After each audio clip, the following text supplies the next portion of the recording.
On July 30th, 1945, the heavy cruiser USS Indianapolis was completing a top-secret mission, having delivered critical components of the first atomic bomb used in wartime, when a Japanese submarine fired torpedoes that tore into the ship and sank it in just 12 minutes. The ship, with over 1,000 crewmen on board, sank into the ocean in little more than 10 minutes, leaving around 900 sailors adrift and awaiting rescue.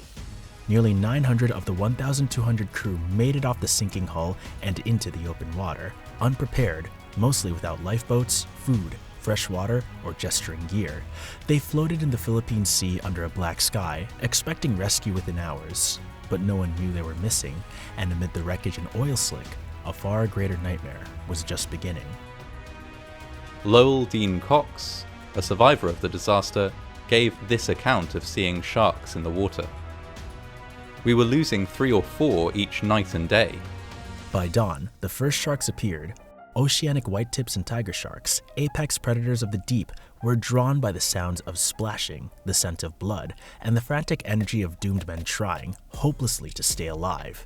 At first, they fed on the dead. Every few minutes you'd see their fins, 1 to 2 dozen fins in the water. They would come up and bump you.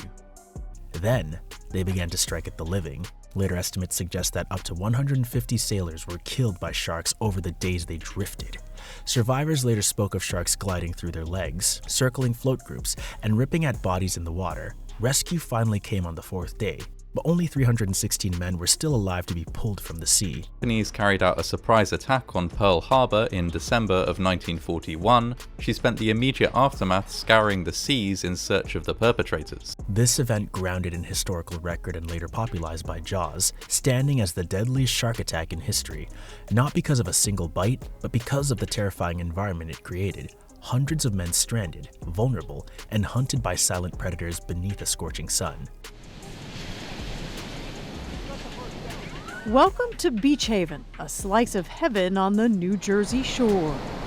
It's just wonderful, and we can't wait for another great summer here. Many decades before Indianapolis, in the summer of 1916, another series of attacks shook the world to its core and changed the public sphere of sharks forever.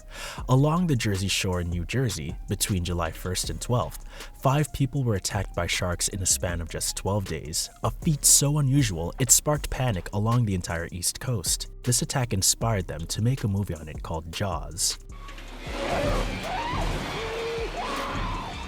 You know the story. A rogue shark. The first victim was Charles Epting Vanson, a 23-year-old vacationer who went for a swim with his dog off Beach Haven. Almost immediately, a shark latched onto his legs, dragging him back and forth in the shallow surface. Lifeguards and bystanders pulled him from the water, but his thigh had been stripped of flesh and he bled to death shortly after reaching shore. Long wait for salvation, they were not alone in the water. Sharks were drawn to the area by the presence of dead bodies and injured men. They fed on the dead at first. Despite this, the beaches remained open.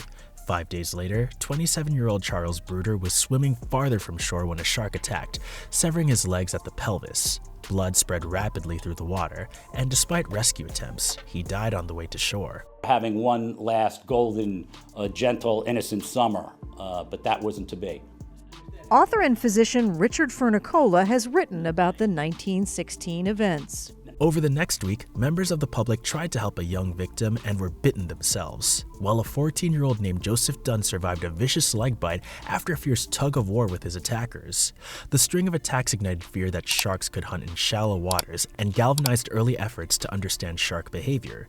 These Jersey Shore incidents are steeped in legend. Some accounts gave rise to the idea of a single man-eating shark, but modern research suggests multiple sharks and species were likely involved.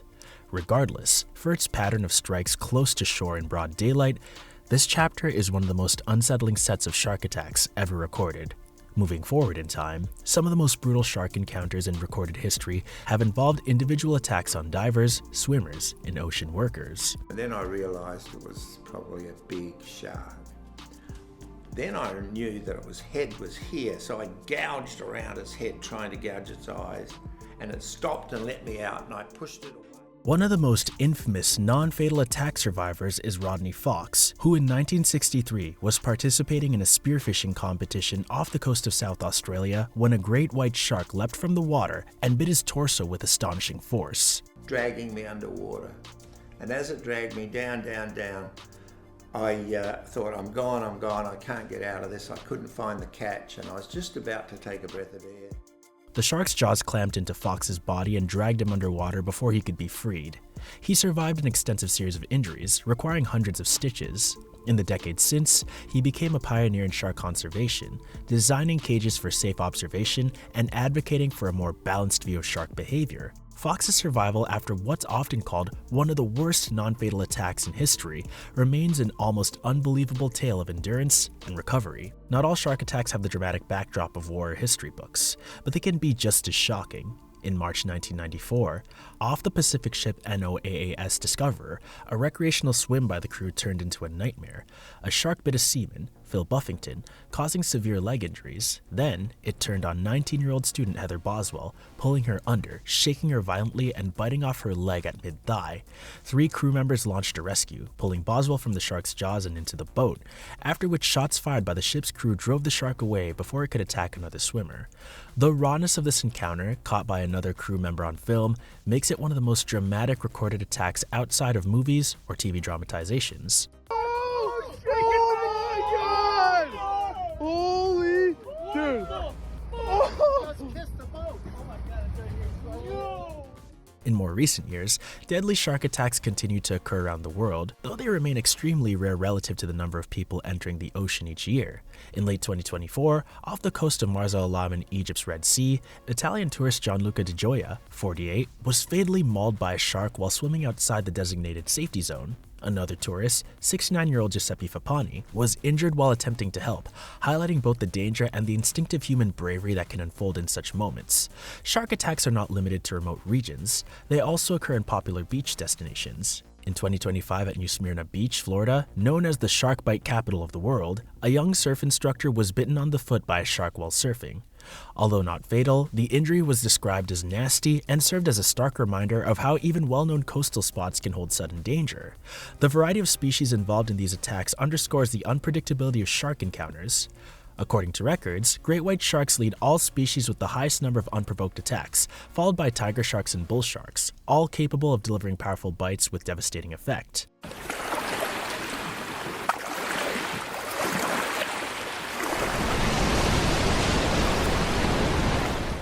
Other documented cases, though sometimes lesser known, are equally terrifying. For example, there are accounts of surfers being grabbed mid-ride, swimmers feeling a sudden tug without warning, and divers encountering sharks at depths where escape is slow and uncertain. In one dramatic Australian case captured by drone footage, a shark attack on a surfer was recorded so clearly that local police confirmed the victim's body may never be found because it was consumed entirely, a chilling testament to the power and stealth of these predators. Throughout history, shark attacks have inspired fear, fascination, and persistent questions about human coexistence with these apex predators. On one hand, events like Indianapolis tragedy and the Jersey Shore attacks show how sharks can dominate fear and myth. On the other hand, survivors like Rodney Fox and countless others demonstrate resilience in the face of overwhelming odds. Statistically, unprovoked shark bites are extremely rare compared to other everyday risks. But the sheer unpredictability of when and how an encounter might occur keeps sharks at the edge of human imagination and dread. Even as sharks are studied, monitored, and sometimes feared, every new documented attack from coastal bites incidents to historical mass feeding events adds to our understanding of when these encounters happen and why. Let us know what you think in the comments section below.